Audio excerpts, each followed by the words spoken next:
Thank you for listening to this PodcastOne production. Now available on Apple Podcasts, PodcastOne, Spotify, and anywhere else you get your podcasts. PodcastOne presents the Steve Austin Show Classics. All right, everybody, welcome to the Steve Austin Show. I am coming to you from the Broken Skull Ranch down here in South Texas by way of the little town called Tilden, Texas, off Highway 16. Yes, sir, that's it. It's hotter than a motherfucker right here. I'm slugging away. It is early in the morning. I have tried to record this show, this interview with my guest today, and it has been a sumbitch to try to get it accomplished. But I am under the gun today. I have pushed the record button. I will not push the stop button until this show is completed, delivering the can of audio whoop-ass that it has to be. That's right. The one-man clusterfuck is alive, up, ready to rock and roll. I've had coffee, had my Alpha Brain. I got some sparkling water on standby. This is going to be a bust-ass show because I got a bust-ass guest. I've had a lot of great guests on this show. Love and respect all of them, but today we take it to a whole different level because today, sitting right here in front of me, I have six-time WWE heavyweight champion, WWE Hall of Famer, Stone Cold Steve Austin, sitting right here live and in living audio, in living color for me. Hopefully this sumbitch is in a good mood. I've tried to interview this man about 5 or 6 times already, and he has been in a surly mood. But what I'm hoping right now is that since he just woke up, I get him in a little bit more docile mood. Yesterday I tried to record this show. Several Donnybrooks almost busted out.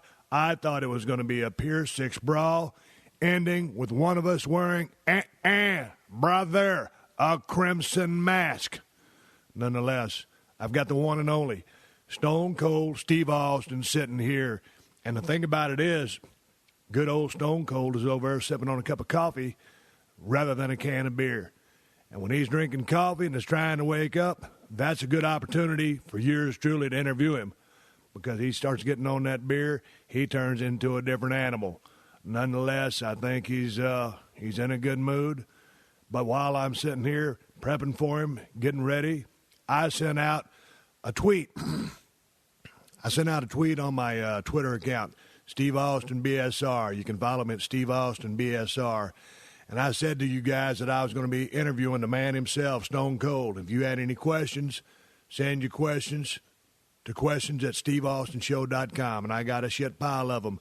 I'm going to sort through some of them, get him to answer a couple of them, and you're talking to the man himself. So hopefully he treats you with a little bit of respect and kindness. If he hurts anybody's feelings, well, it's just the way it is. Stone Cold is Stone Cold, and that's the bottom line as he would say it. But nonetheless, without any further ado, let's talk about a little bit of business first. I got Redneck Island coming up every Saturday night on CMT. Saturdays at 8 p.m. Central, 9 p.m. Eastern. Redneck Island, the show I host. We'll shoot that thing out in Mexico. Got a bunch of fine rednecks out there competing for $100,000. Don't forget to check it out. And to you city slickers, in the sound of my voice, if you can hear this, you ain't got to be a redneck to enjoy Redneck Island. It's just a good, clean family show that anybody can enjoy. I have heard that it is life-changing television. I have heard that it has inspired millions and millions and millions of people across the world to change their lives and make themselves a better human being. That's the kind of show that Redneck Island is. I'm proud to be attached to it. I'm proud to host it. Hell, I can't give Redneck Island a better plug than I've just given it. Saturdays, 8 p.m. Central, 9 p.m. Eastern on CMT. Because ain't nobody else plugging the son of a bitch. I ain't seen a commercial one on the goddamn TV. Is there something wrong? Somewhere we have a failure to communicate. I don't know what the hell's going on. Hell, I'm a one-man clusterfuck over here plugging this motherfucker. Hey, you can check out my website, BrokenSkullRanch.com. I'm going to have some stuff coming out here pretty quick. On the way of the BrokenSkullRanch.com, you can go on there, check out, finally, the Broken Skull Ranch scope that I worked with Miopta Optics to create is ready and available. You can go to bsrscope.com. You can go to mioptaoptics.com. You can go to BrokenSkullRanch.com. Click on that button. It'll take you where you need to go. If you can find a better scope with better optics for the money than the scope we've created, You better buy that motherfucker because I'm telling you, hands down, you cannot beat the optics on this scope. If you could beat it, I would have jumped on board with someone else and built it with someone else. A scope of this quality with the broken skull signia on there, the skull, my signature, it's a motherfucker of a package. You want to hunt anything in the world, this scope will do it for you, and you'll do it in style, you'll do it with toughness, you'll do it with very sharp, high-grade optics. If I'm lying, I'm dying. This is a bad motherfucking scope. Check it out for yourself. Anyway, enough with that. Let's talk a little bit about some of my sponsors. And the first one I want to talk about is Amazon, because Amazon.com helps support the Steve Austin Show. I need all the support I can get. I'm looking for you to help me support it. And if you guys are looking to buy something online and you want to support the show, all you got to do is go to PodcastOne.com, go to the Steve Austin Show page, and click on the Amazon banner. That's going to take you to the same Amazon place you normally go, but it kicks back a small percentage of the sale to help support this show. It helps to support the show in the way of producing it and doing all the things they do back at the studio. That's all. No more, no less. I need the support. If you guys are going to go to Amazon.com and shop, I'm not telling you to buy anything, but if you do, sure would appreciate it if you'd help a brother out. And this month we're having a contest for whoever spends the most dollars on Amazon.com. The top 3 spenders get a free PodcastOne.com shirt signed by yours truly. And because I'm such a nice guy, and because I'm in a good mood, I'll toss in a damn 8x10 signed picture along with it. All you got to do is email your receipt into IUsedYourAmazon@gmail.com. That's right, just like I said it. IUsedYourAmazon@gmail.com. Put SAS T-shirt in the subject line. Put SAS T-shirt in the subject line. So, appreciate the help on the support of the show. And I tell you what, it's morning right now. One of my noses is stopped up. I got all these jacked up, deviated septums and broke nose about 4 or 5 times. I swear it sounds just like I ate a Viagra for breakfast. My nose is stopped up. At least my eyes ain't all fucking runny and my skin's all splotchy. God damn it, I ain't seeing no blue spots. I can see all my notes. I'm not sitting here with a goddamn heart on either. That'd be a real clusterfuck. Anyway, enough about that. Let me take a swig of coffee for the working man, for the working woman who just got up and drank the same shit, to wake them up, to haul ass in, and put in an honest day's work. Swig of coffee for the working man. Man, I tell you what. I told you guys the other day about my show coming down here to Broken Skull Ranch, staying at the Shitbox Hotel, taking a shit at the truck stop, getting my teeth cleaned, the Cuchitronic 6000. I brought that motherfucker with me. I mean, I'm using it as a toothbrush. It'd be a motherfucker to go to brush your teeth with a pretty good hangover and have the wrong attachment on that motherfucker. Boy, that'd be a motherfucker, wouldn't it? That toothpaste got a little whang to it. You know what I'm saying?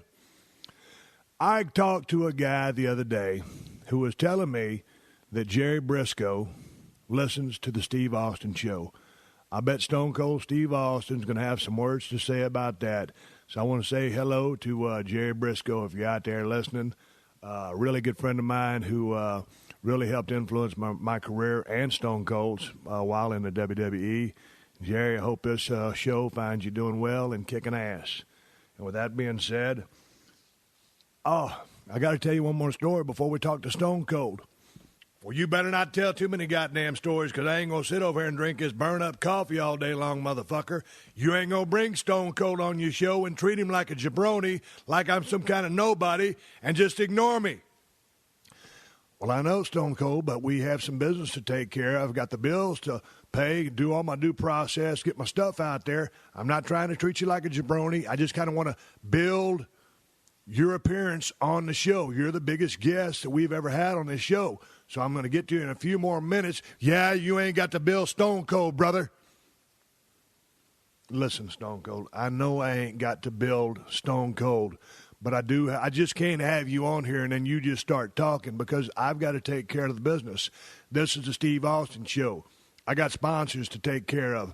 I got people to take care of. I got all kinds of things to take care of. I don't mean to dish you. I'm not trying to disrespect you, but it is what it is. I've got to do what I've got to do to run this show. So I don't mean it as any kind of disrespect. I'm just saying I got to do what I got to do. And speaking of goddamn doing what I got to do, I asked you guys the other week to send me a couple of emails in the form of where you listen to the show, because I was trying to find out how worldwide this show was. And I got about 100 and some odd emails. I just checked my emails this morning. I had about 150 more. Real quickly, I got a couple from Newcastle, England, Scotland, Florida, Kentucky, Toronto, Dublin, Ireland, Boston, Mass, Tacoma, Washington, Trussville, Alabama, Muncie, Indiana, Waxahachie, Texas, Virginia, Bay City, Michigan, Marion, Iowa, Broken Arrow, Oklahoma, Houston, Texas, Lufkin, Texas, India, Alton, Illinois, Haymare, Norway, Reading, UK, Holland, Crawfordsville, Indiana, Tampa, Florida, Middletown, New York, Cape Town, South Africa, Sheffield, England, London, England, Plant City, Florida, Glasgow, Scotland, Liverpool, England, Portsmouth, England. A lot of motherfuckers in England listen to this show. Northwest Florida, East Sussex, England, Brooklyn, New York, Toledo, Ohio, Loudon, New Hampshire, Orlando, Florida, Sonora, Mexico, Central Scotland, Denver, Colorado, Cincinnati, Ohio, Orlando, Virginia, by way of D.C., Waterford, Ireland, Elliott City, Maryland, Miami, Florida, St. Joseph, Illinois. I always got to put that S in there to annoy people from Illinois. Shreveport, Louisiana. Good old Shreveport. Love me some Creole, cooking some Cajun food. Southern New Jersey, Chicago, Illinois, Bentonville, Arkansas, Detroit, Michigan, Nottingham, Oxford, Miss, Georgia, Telford, UK, Las Vegas, San Diego, Spain, Canberra, Australia, Lexington, Kentucky, Adelaide, South Australia, The Hague, Holland, Alabama, Monroe, Ensenada, Baja, Mexico, Sierra Vista, Arizona, Sheffield, England, Calgary, Alberta, Canada, Red Deer, Canada. Man, I wrestle in many shows in that little shithole town. With all due respect to the people of Red Deer, Yorkshire, England, Roosevelt, Utah, Edmonton, Sunderland, England, Somers, New York, all kinds of places. That's just a few, and I got a bunch more. I'll do some more on another show. Stone Cold's over here rolling his eyes. He's mad than a goddamn hornet. The last thing I want to do is piss this guy off early in the morning. Stone Cold, do you want another cup of coffee? You damn right I want another cup of coffee. Get your ass over there and make me one. Hell, check it out, Stone Cold. I'm going to treat you with respect, but I expect you to treat me with respect back, because this Steve Austin show, I'm the bottom line here, as you always say, so you're not going to yell at me early in the morning. I know firsthand that you're not exactly a morning person, but with that being said, I'll go fix you another cup of coffee, take a pause for the cause, and we'll get on with it. But I got a few more things to do before I get that cup of coffee, including taking a swig of my own cup of coffee. Hang on, swig of coffee for the working man, working woman. Hey, before I get Stone Cold a cup of coffee, I got a story for you. Me and Hershey was driving around the Bronco the other day. We was about 3 miles from camp, and I got a 95 and a 96 Bronco out here, some of the toughest vehicles ever known to mankind. Well, we was driving along, and the Bronco just shut down on me. Motherfucker quit. And it just didn't make any crazy noises. It just quit. And it was kind of one of those sounds where that motor just says, fuck it. I ain't going no further. I've had it. I've had enough. I quit. So I tried to crank it a few times, and it wouldn't fire back up. And I'm thinking, man, what the fuck's wrong with this motherfucker? This ain't good news.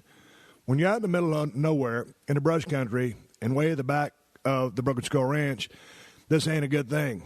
Didn't have no water. I was carrying a bolt-action gun, a Steyr Scout rifle, which I'm doing some research on this weekend. I'll write a report on my blog for thebrokenSkullRanch.com, my website. So what do you do when you run out of gas and you're 3 miles from the house? Well, I'll tell you what you do. You don't do this. Taxi! You ain't going to get no fucking taxi out here in the middle of goddamn nowhere. And I'm the only sumbitch around this motherfucker. All my neighbors, I mean, you're talking about thousands and thousands and thousands of acres. So what do? Well, goddamn, you get on your feet and you start walking back to camp. So me and her, she had a pretty good walk. It's about 3 miles. And, man, she's happier than a pig in shit because she'd run around smelling everything. But problem was, man, we're just walking down the roads, and it's not real grassy down here because of the heat. But you got to watch for rattlesnakes in this environment. So I got to be careful, watch her, keep her out of that brush so she don't get on a rattlesnake. And I didn't have my snake boots on, just wearing a pair of tennies. But it don't matter. I was walking down the road. Everything was good. And we made it back.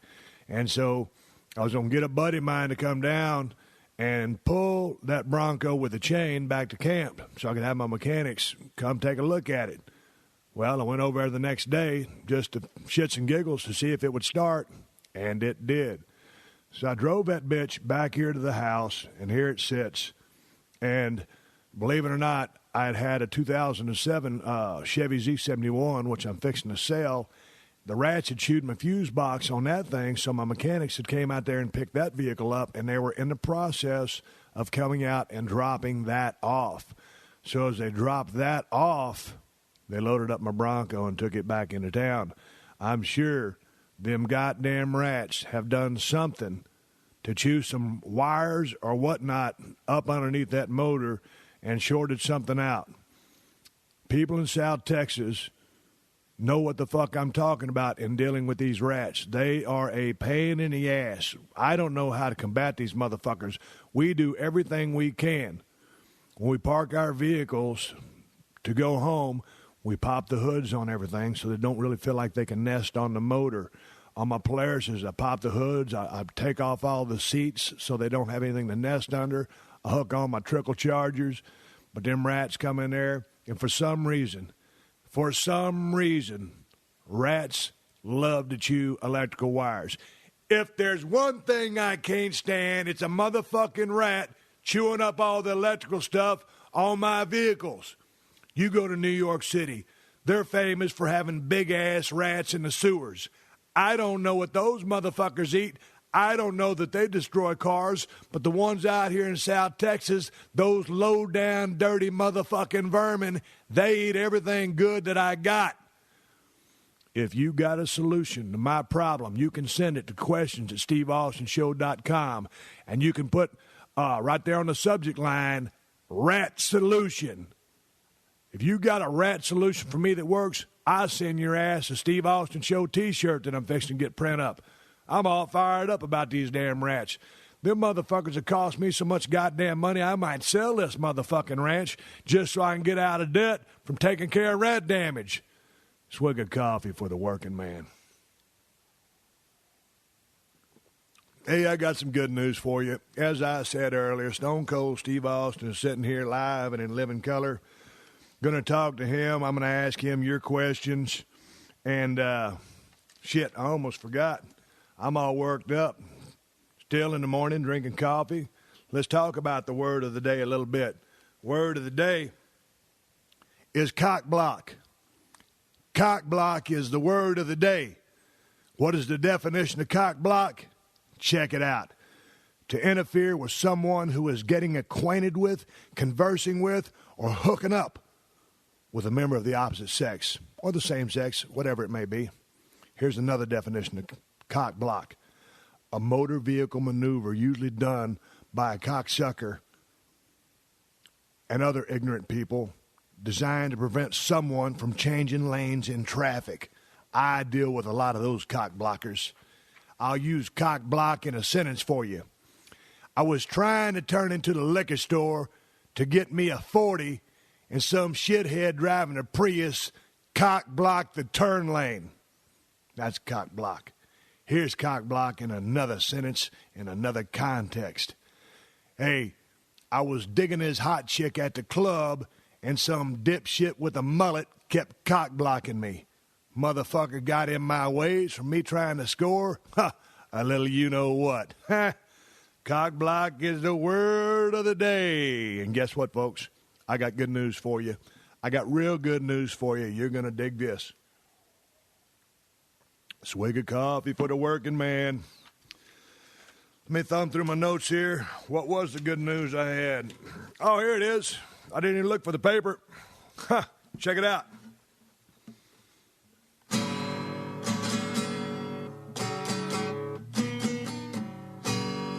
I got my guitar.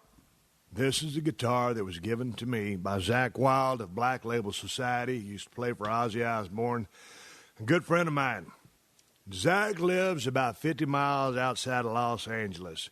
And back in the day, I used to go out there and drink with him, and he'd have a couple of buddies out there, and we'd sit around and listen to some of the new tunes he was working on. And he also had a piano there in his living room, and Zach would really actually get on the piano and sing a bunch of songs and shit like that. And his wife is affectionately known as the Warden.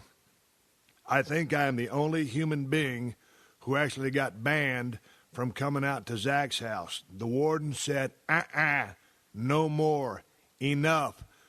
Steve Austin is not invited to the house anymore. Well, I think I'm still invited to the house. I think when I show up, I cannot show up with a half-gallon of Crown Royal. Because when I showed up with a half-gallon of Crown Royal, we drank a half-gallon of Crown Royal. And it wasn't a pretty sight. I remember back in the day when we'd go out there, Zach had this big jacked-up Ford F-350, big-ass tires on it, and we get in that son of a bitch, and he had some property out there, and we're rip-roaring around doing a bunch of stupid shit that I would highly recommend to no one. But nonetheless, I got my guitar. Hey, I wrote a little song for you. You know, let me check this out, see if you guys dig on this. A little out of tune? Oh, that sounds good to me. Early in the morning, bear with me on my voice. I've been taking some singing lessons. Been taking singing lessons from one of the greatest voice coaches in the history of music in Los Angeles. I've been working with some of the top producers out there. I'm thinking about coming out with my own CD, album, whatever you call it in today's age. Music as we know it has changed. It's all downloads and shit like that. I don't know if you say, I might be coming out with a computer chip. What do you fucking think about that? Or what would you say? Yeah, how's y'all's new album going? It's not an album, it's a bunch of gigabytes. I don't know. But nonetheless, I think I might sign a recording contract here very quickly with one of the top producers in the history of music. It's an exciting time for me. It's an exciting time for music, actually, because I'm across a lot of genres. Within my music, I'm going to probably try to cover, some basic bluegrass stuff, moving into country music, and bring in some old hip-hop style rap. And then I'm going to cross in that with some Stevie Ray Vaughan blues, mixed with some heavy metal, with like some kind of real Iron Maiden type metal, moving into some crazy ass Metallica meets Megadeth type shit with a little what's that band called? Seven Dust? No, that's the Poison. Anyway, you know what I'm saying. I got some good shit going on. But check it out. I wrote you guys a song. And this is an original song, which I've never heard anyone sing. Doesn't sound like anything I've ever heard. But let me see if I can break down. And I've only got about halfway written, so I don't want to spoil the album for you or the little gimmick chip for you. But here's a little piece of what I'm working on. And remember, it's morning, so I ain't got quite my singing voice on. But anyway, I broke down my Bronco, ate me a taco, caught a bug and had to shit like a goose. But there's a clean toilet, and I'm running for it, 'cause my cattywampus ass can no longer hold it. Wasting away to get to Toilettaville. Searching for my lost roll of toilet paper. Some people claim that and that's as far as I've gotten on this song. I'm telling you what, folks, if this motherfucker don't hit number one, I'll kiss your ass. And that would be a lot of asses to kiss, because the Steve Austin Show has gone worldwide. And I want to thank you right now for listening to this motherfucker. I want to thank you from the bottom of my heart, because I love to talk on this show. Now that I got my guitar, I'll be singing for you. Or maybe not, depending on the emails that you sent in. If you've got questions, comments, any subjects you'd like for me to cover, you can send those to questions@steveaustinshow.com, and that's the bottom line. I'm going to take a break. We're going to take a word from our sponsors. Right now, I want to thank my sponsors for staying on top of the Steve Austin Show. This is one edgy motherfucker. I dig them the most. Show them a little love as I entertain folks from coast to coast. I'm writing lyrics and songs like a lyrical genius, and I ain't even trying to. This is Steve Austin. I'm coming back in a few seconds with the man, the myth, the legend, the icon himself, Stone Cold Steve Austin. You do not want to miss this. Hang on. Hey, man, do you own or rent your home? Sure you do, and I bet it can be hard work. You know what's easy? Bundling policies with Geico. Geico makes it easy to bundle your homeowners or renters insurance along with your auto policy. It's a good thing, too, because you already have so much to do around your home. Go to geico.com, get a quote, and see how much you could save. It's Geico easy. Visit geico.com today. That's geico.com. Welcome to the Steve Austin Show. All right, everybody, and I'm back from a commercial break. Appreciate my sponsors. Before we get cranked up with the man, Stone Cold Steve Austin, the guy who's done so much for the world of professional wrestling, a guy who really changed the game, so to speak, a guy who brought a lot of gray into a world of black and white. That guy kind of rode the lightning bolt between being a heel and a baby face, but depending on what he was working, was either one of those. A very edgy guy, to say the least. Edgy in his personal life, certainly edgy in a 20 by 20 squared circle when he's working with the WWE. I'm lucky to have him out here at the Broken Skull Ranch, live and in living person.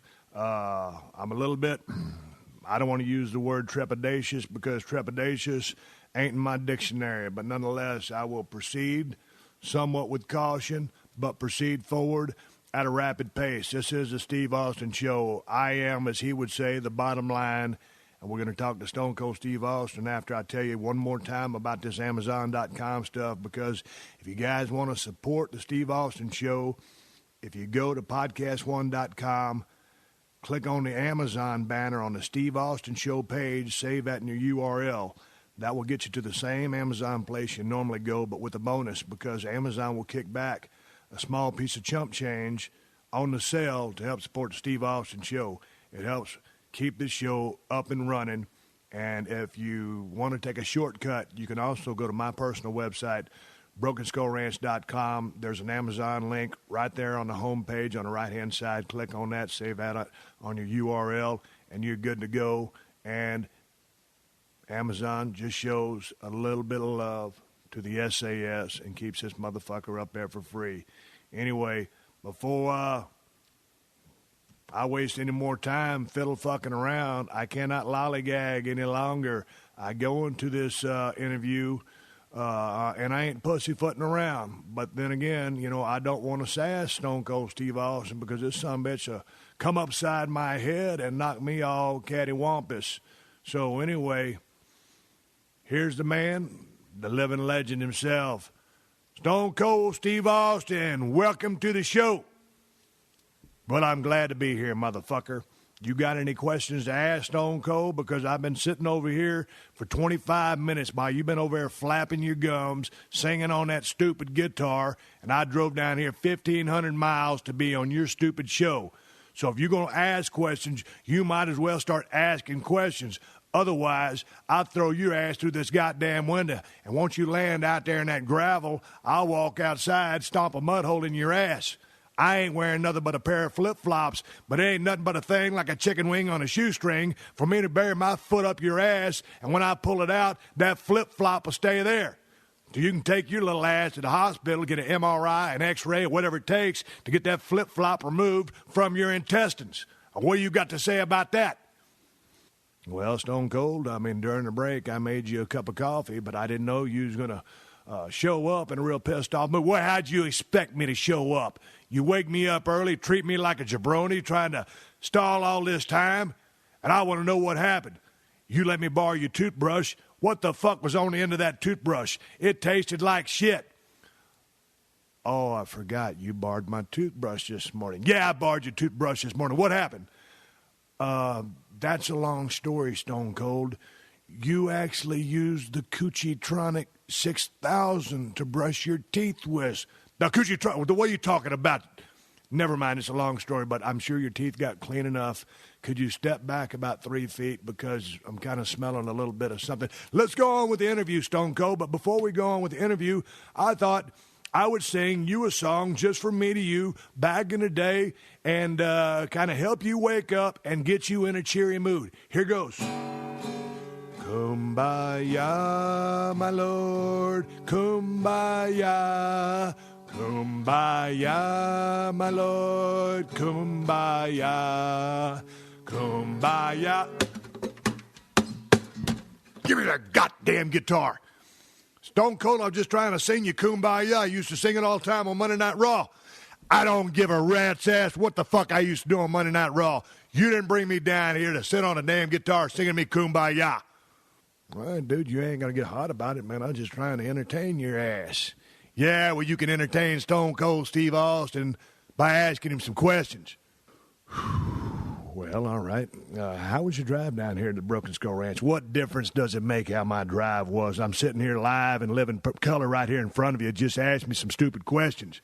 All right, well, how do you like living in California? I know you've been living out in California now about 10 years. What does it make a difference if I'm living in California or not? I could be living in New York City. I could live in Des Moines, Iowa. I could be in Oklahoma City.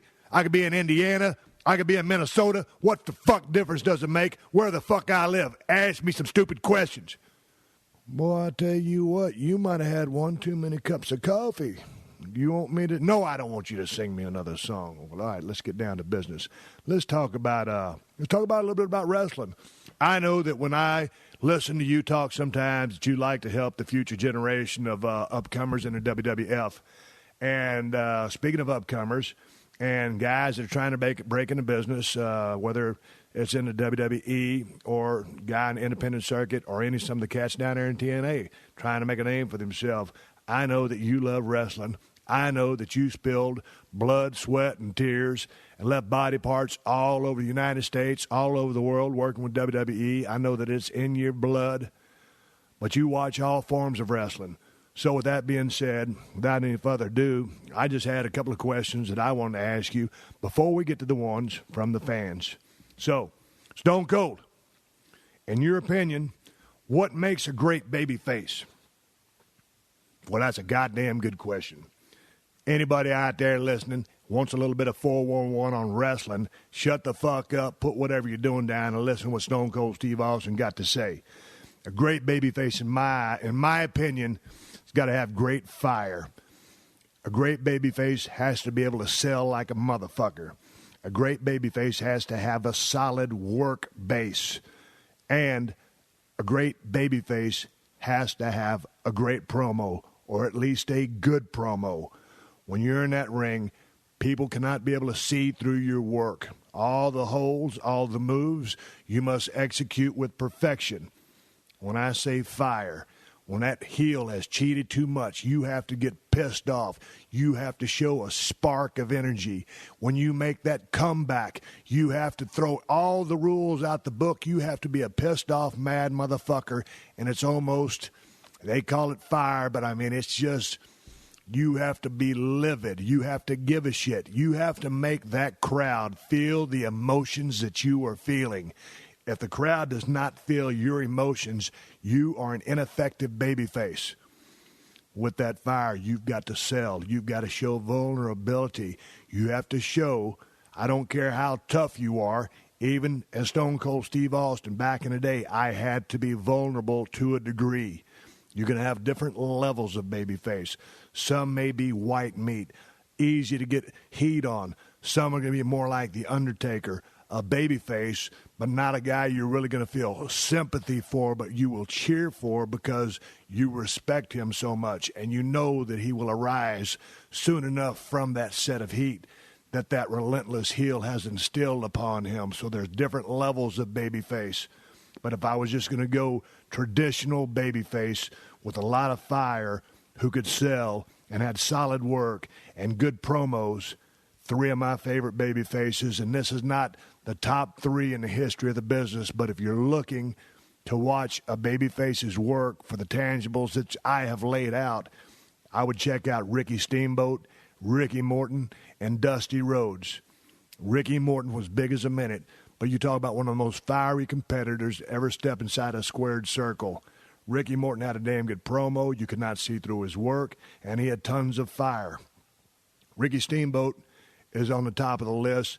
I've never seen Ricky Steamboat when he was green. He was always good. He could fill in the gaps. Work was his specialty. Fire was a specialty. Selling was a specialty, but never dying. When you sell, you cannot die. You must keep yourself alive. If that hill is not keeping you alive, you must keep yourself alive. Steamboat, great at that. And then you go down to Dusty Rhodes, the American Dream, one of the all-time greatest in the history of the business. A guy could talk anybody into the building. Dusty Rhodes could work his ass off. You could not see through his work. One of the most charismatic entertainers of all time. Look to Dusty Rhodes. Watch some of the trademark moves he did. Watch his fire. You could get that motherfucker down, and he would keep fighting, and he would sell. He was like Laurence Olivier when it came time to sell. Not too many people could sell like the three guys I've mentioned, Steamboat, Morton, and Rhodes. All right, that's pretty good. That's pretty damn good. But let's talk about what makes a great heel. I'm interested to see your take on this. Well, I'll tell you what makes a great heel. As a great heel, one of the most important things that you need to have a mean streak. And I mean that because I don't think there's too many people in the ring today who really possess that mean streak. And there's also almost hand in hand with that mean streak is what I like to call a piece of shit factor. A piece of shit factor means you will go above and beyond whatever it takes to get heat on that babyface. You cannot give a shit. Some people would want to work heel, but were afraid of the heat that the crowd would give them. Hey, back in the day, people used to come back from the ring after working a heavy-duty angle in a territory. The crowd was so hot, the babyfaces were over to such a large degree when they left those motherfuckers laying in a pool of blood. Guys were getting knifed and stabbed on the way back to the dressing room. Many times back in the day, they would have to fight their way back into the dressing room. So you've got to have that piece of shit factor that goes right hand in hand with that mean streak. A good heel, or a great heel rather, is also relentless. It doesn't mean you rush through things. You just must be relentless. We're relentless in shining that baby face, telling the story, letting him out-wrestle you, outsmart you, whatever the case may be, then grinding that baby face down and establishing a strong set of heat worthy of a tremendous comeback. You must be able to read that crowd. How do you read a crowd? You read a crowd by listening to that crowd. You should be able to hear a cricket fart up in row 100 as a heel. I'm a deaf motherfucker. I can barely hear.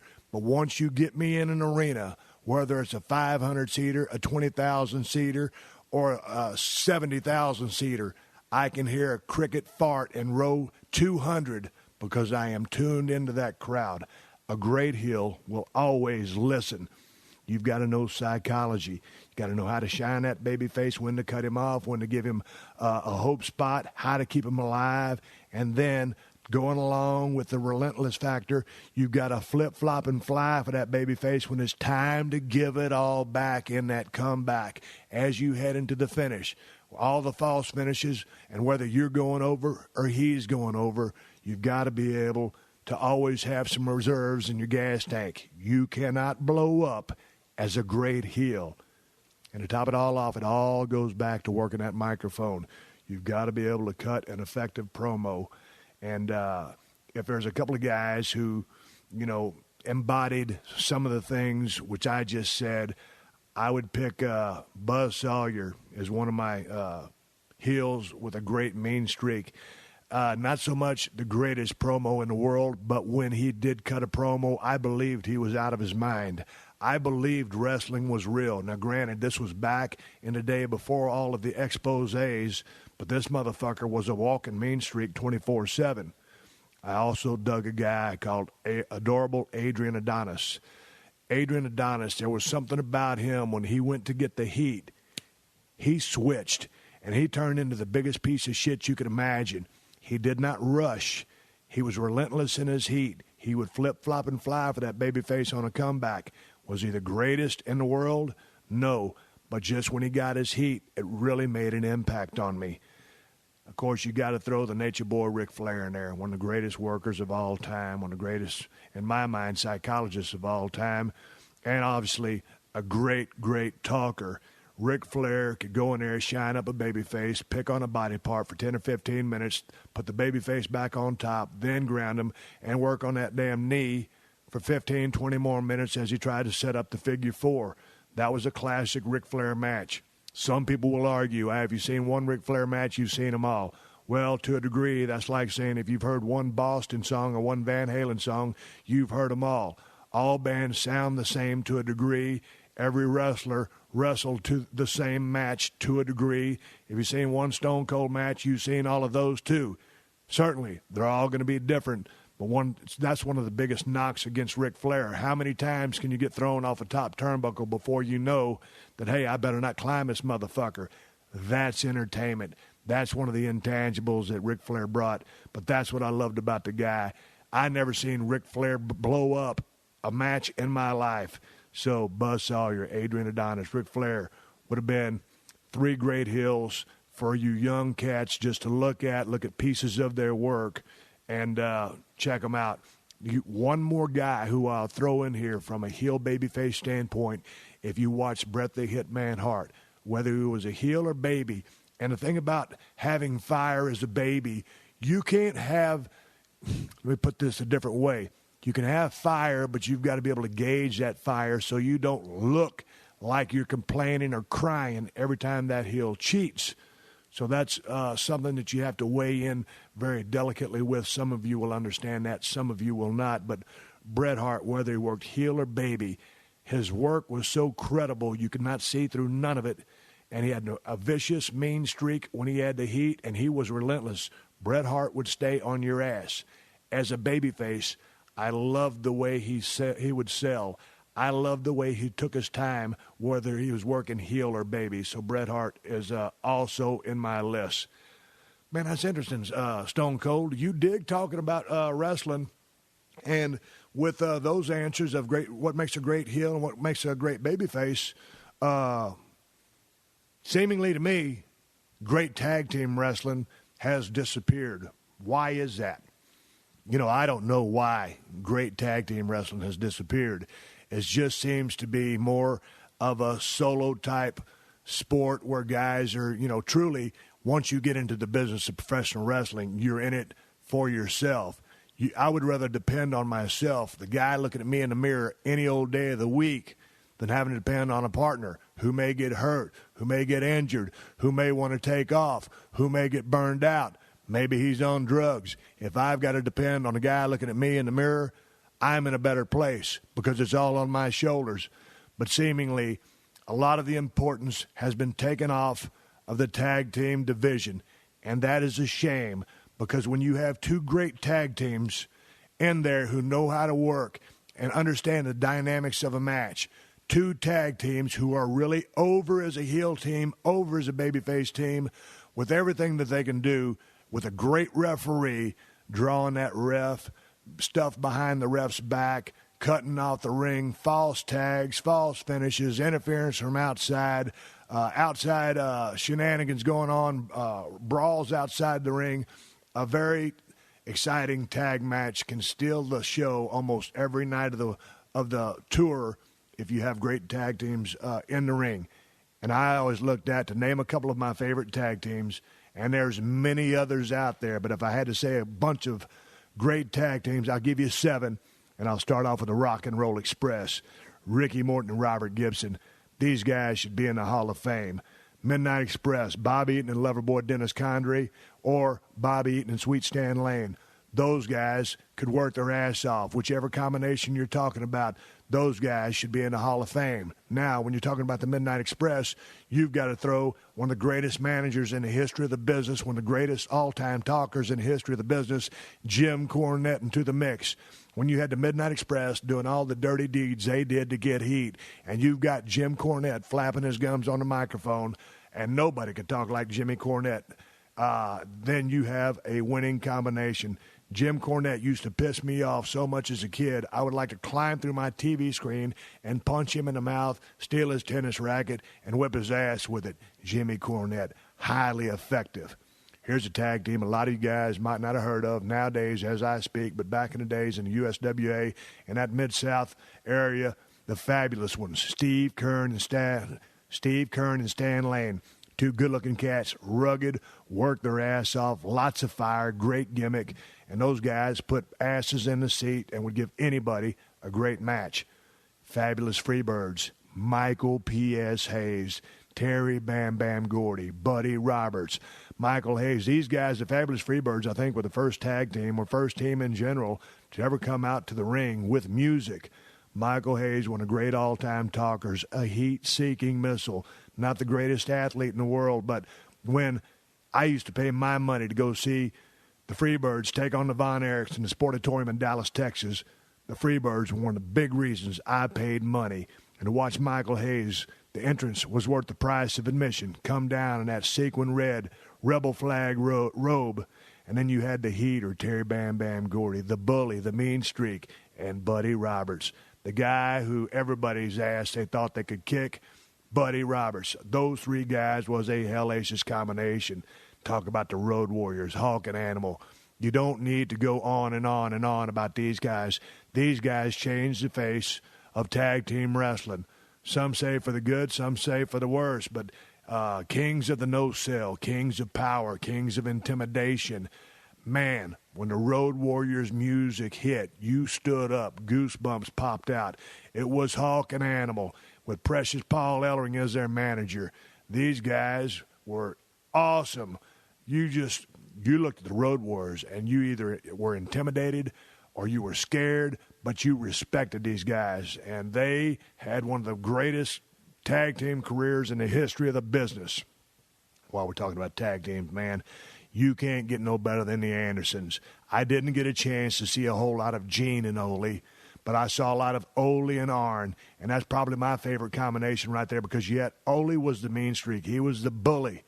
He was the promo, the straightforward guy. Arn was the worker. Arn was also a grade A promo. We can talk a mile of trash, but he was the guy, the spark plug of that team, and really I think the consummate worker of that team. But the combination of the two was such that it was a badass combination. And those guys, you want to talk about a mean streak, you can't get no better mean streak or piece of shit factor than the Andersons. Rough and tough, but when it came time to give it back, they could and would. Also, when you throw Tully into the mix with Arn, and they brought those guys up to WWF as the Brain Busters, those two guys could have a match with anybody. Tully Blanchard brought innate cockiness, an ability to talk, and another one of those guys who, when you watched him in the ring, you think, man, I can kick this motherfucker's ass. But the Andersons, any combination, was money. My last tag team on the list is going to be the Midnight Rockers, Shawn Michaels and Marty Jannetty. Shawn Michaels in the Hall of Fame, the greatest single performer I've ever seen inside the squared circle. I've never seen anybody do the things that Shawn Michaels did on a night-in, night-out basis. And when I say that, I just say from an execution standpoint, peerless. Marty Jannetty, a great worker in his own right, but that would be my list of tag teams. And going back to what I was telling you earlier, Steve, it's a shame that more focus is not placed on tag teams these days. I think they're in today's mix, at least as far as WWE goes. They're compiling more talent. I think they should definitely dedicate more effort to bringing up the tag team division, because you talk about excitement when you have dedicated tag teams and you're not just throwing two WWE superstars on the same team and letting them have a month run to build up to a pay-per-view. Can you have a good match like that? Yes, you can. But do you have true tag team wrestling with all the psychology employed, cutting off the ring, being able to work at referee with all the great false tags going into the false finishes? I think not. It takes a lot of time for these guys to spend together to turn into a true team. It's easy to go out there and have a tag team match with another guy who's not your partner, but to do all the little things, all the things that add up, that can really twist and turn and work that crowd, you truly have to be on the same page. And that's what tag team wrestling is all about. God damn, you got me all fired up about tag team wrestling. You got anything else you want to ask me? Well, yeah, I got a bunch of questions I want to ask you. Let's go to, you know what? Let's don't do that. Let's go back and let's take a break and have a word from our sponsors. And when I come back, I'm going to ask you some questions from the people that I asked to send in questions. And we're going to do that right after I sing a song. Well, I broke down my Bronco out in the pasture. Pluto TV is playing the biggest movies every night this summer for free. Watch hit movies like The Matrix, G.I. Joe Retaliation, Teenage Mutant Ninja Turtles, Scary Movie, Runaway Bride, and more all summer long. Check out the biggest stars like The Rock, Keanu Reeves, Tom Cruise, Julia Roberts, Arnold Schwarzenegger, and more. Plus, Pluto TV has hundreds of free TV channels in English and Spanish featuring TV shows, news, sports, comedy, and more, all for free. Download the free Pluto TV app on your favorite streaming device, including Android and Apple smartphones. Pluto TV. Drop in, watch free. Welcome to the Steve Austin Show. All right, everybody, coming back from a little bit of break here. I want to show my sponsors some love. I appreciate them staying on board the Steve Austin Show. We got a little bit of an edgy animal here, but that is what it is because that's who and what I am. And I'm sitting here with the man himself, Stone Cold Steve Austin. I sent you guys out a tweet that said if you had questions for Stone Cold, send them in, and we're going to take care of that. But before we do, I want to remind you guys about Redneck Island on CMT Saturdays, 8 p.m. Central, 9 p.m. Eastern. I also want to remind you, Grown Ups 2 comes out July 12th. I've got a part in that movie. Also want to remind you, on July 12th on AXS TV, I'm going to be on The Voice versus Steve Austin with Michael Chiavelli. 8 p.m. Eastern, 10 p.m. repeat Eastern. You're not going to want to miss this interview, probably one of the best interviews I've ever done. The Voice versus Steve Austin with Michael Chiavelli on July 12th, 8 p.m. Eastern. There's a repeat at 10 p.m. Eastern. I might have even got a little bit emotional on this, as a matter of fact. But anyway, with that being said, I asked you guys to send in questions. My guest is Stone Cold Steve Austin.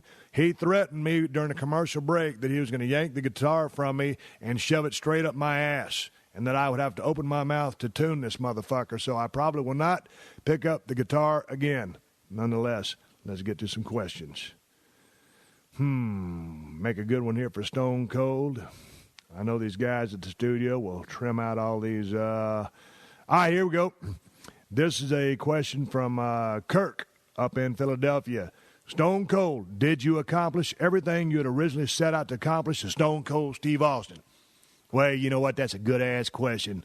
And you know what? That being said, I might drive up Philadelphia and put my foot up your ass because I don't think I got a chance to whoop enough ass. I had several cans of whoop ass left to open.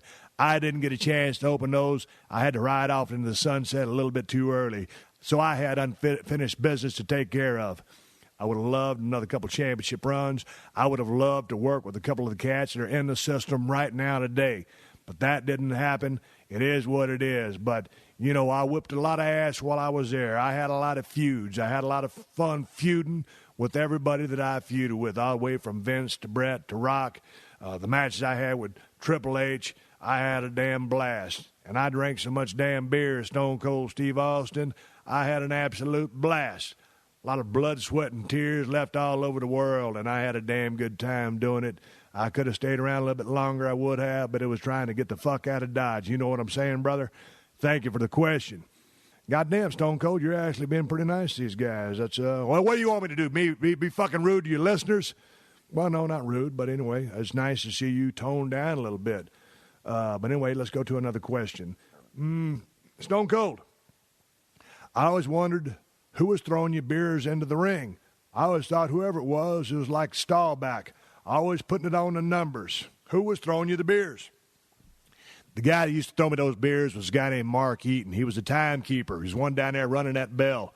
And, man, the thing about throwing beers in an arena is you're kind of either coming underneath and through the ropes or over the ropes. So you got to have that lob factor in there. You got to throw them underhanded. Overhand, you know, we only threw a couple of like that because you don't get the right trajectory.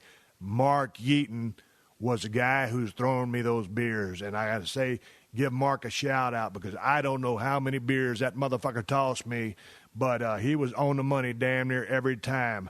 I remember one time, I think it was on a pay-per-view or television, it was something, I misjudged one, and that motherfucker hit me right between the eyes and the forehead. Of course, I had to do the no-sell routine like it never happened, but that son of a bitch knocked the shit out of me. It didn't hurt.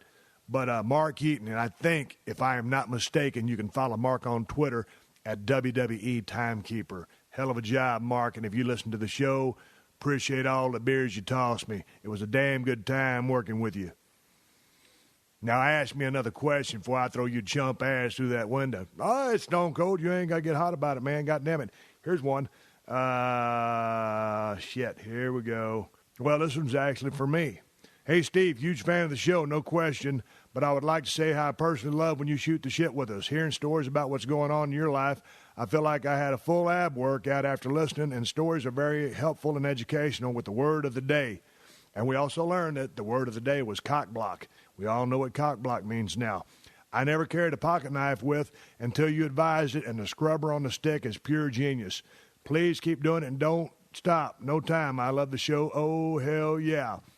For a future show, you should get your wife on the show and shoot the shit. Well, on that note, I've asked my wife to be on a couple of these shows, and she said she's down for it, and she'll be on here pretty quick. It'd be nice to get her 411 on a lot of stuff that goes on here.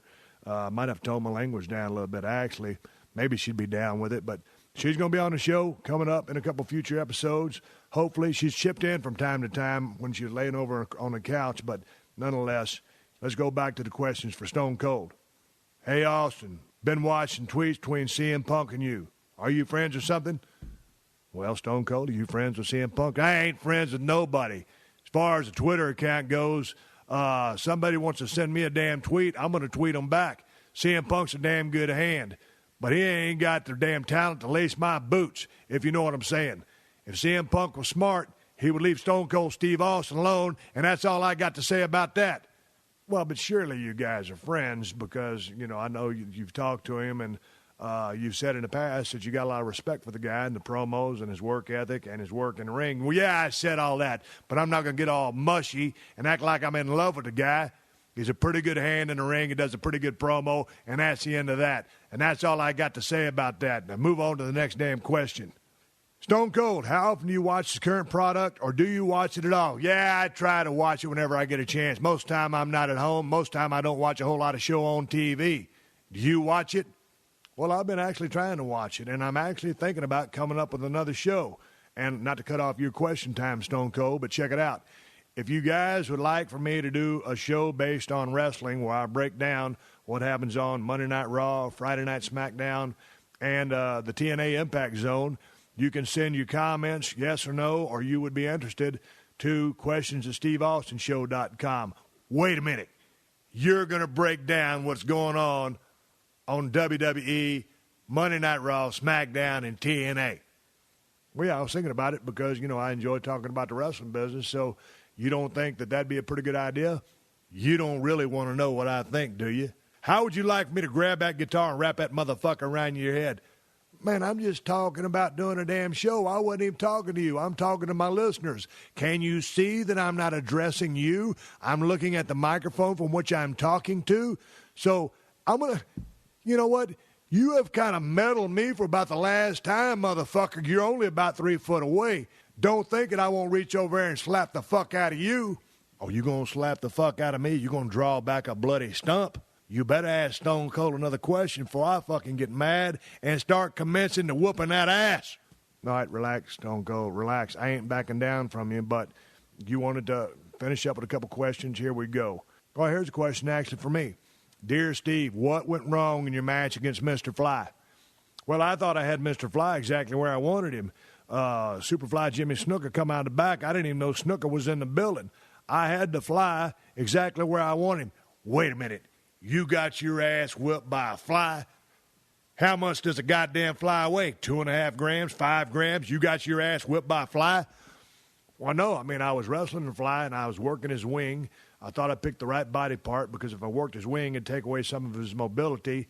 And then I had him right where I wanted, and then the referee took a bump. He couldn't see anything. Superfly Jimmy Snuka came in from the back of the dressing room. I didn't even know he was in town. I didn't know he was in the building. He hit me in the head with a coconut, knocked my ass out. Referee came to, and then Mr. Fly pinned me 1, 2, 3. You got beat by a fly?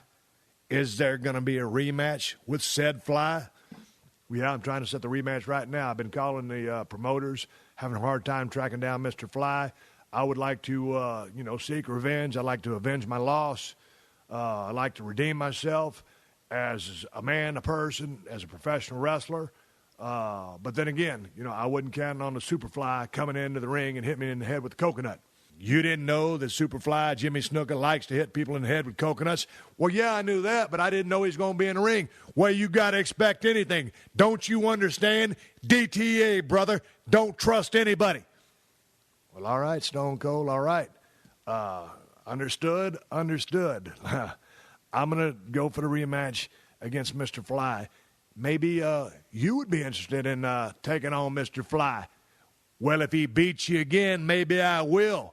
Don't be such a puss. Open up a can on that stupid Fly. Well, that's what I'll do, Stone Cold, and I'm going to do it because you said so. Well, let's finish up here. Let's do one or two more questions. Stone Cold, here's the question. Can Stone Cold Steve Austin exist in the WWE under the PG-13 rules that now exist? Could Stone Cold Steve Austin exist in today's scenario? Well, that's a good-ass question because I don't really know. Right now, I don't feel like wearing any filters. Right now, I like saying whatever the hell I want to say. Right now, I could go out and cut a promo and not say one single cuss word, but the system these days is a little soft for Stone Cold. Could I go back? Yeah. Do I want to go back? I don't know. You ain't going to hand Stone Cold Steve Austin a piece of paper and say, hey, Stone Cold, say this. Hey, Stone Cold, say that. Hey, Stone Cold, how about this? So it doesn't sound like you're really intrigued with some of the elements that are going on today.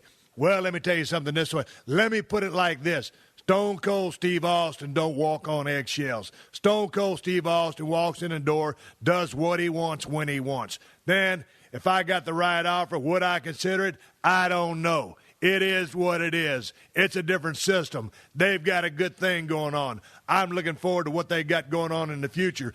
I'm looking forward to seeing what you got to say if you start doing your wrestling podcast. Well, damn sure going to get that. Thank you for joining us for another classic episode of The Steve Austin Show. Please leave a rating and review on Apple Podcasts and tell your friends. For more Steve Austin Show, go to PodcastOne.com. That's PodcastOne.com.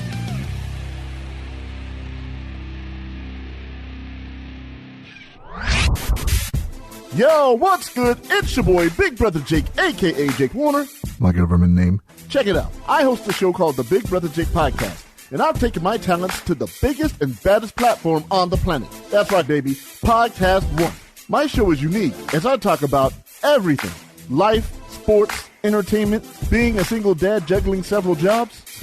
I'm a hot mess, but it's damn entertaining. Subscribe and review now on Apple Podcasts and listen on PodcastOne or wherever you get your podcasts.